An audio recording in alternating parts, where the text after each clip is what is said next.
tout le respect dû. Prédicateurs, dans le but d'être inclusif, d'embrasser des générations de différents âges, faisons attention à ne pas accepter toutes sortes d'absurdités, simplement parce que nous voulons que les jeunes viennent, parce que nous voulons que les enfants viennent.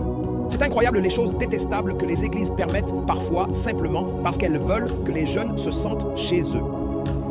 La première mission d'un jeune homme est de garder sa voix juste et pure devant Dieu. Sommes-nous ensemble pour aider ce jeune homme?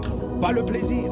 On n'attire pas les enfants à aimer Dieu simplement en leur apportant du plaisir. C'est à cet âge-là qu'il faut leur enseigner la discipline et la consécration. C'est ainsi que l'on apprend à connaître Dieu. À l'université, ce n'était pas le moment de rechercher le plaisir, n'ai-je pas raison? C'était le moment de prier qu'il y ait à manger ou non. C'était le moment d'aimer Jésus.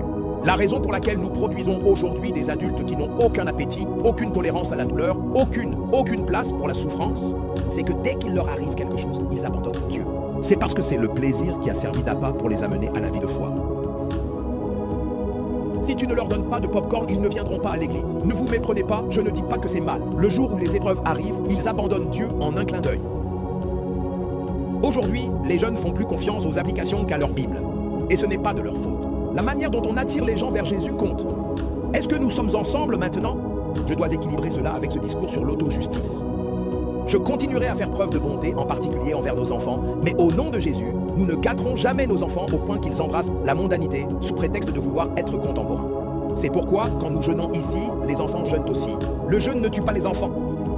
Il y a des pays où il y a des grèves de la faim. Les enfants ne mangent pas bien, ils ne meurent pas.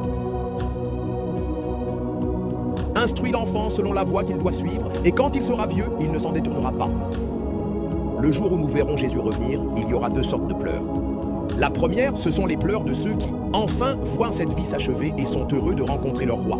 Mais la deuxième sorte de pleurs, c'est lorsque Jésus commence à corriger devant nous les choses que nous avons prétendues avec arrogance qu'il nous avait données. Quelqu'un regardera son pasteur, vous savez, ce dernier repas, cette table, quelqu'un jettera un regard à son pasteur de loin. Je plaisante, bien sûr. Et dira, tu vois ce que tu m'as enseigné. Tu m'as empêché d'atteindre une vie plus riche et plus épanouie. J'ai été fidèle à ton sermon au détriment de ma destinée.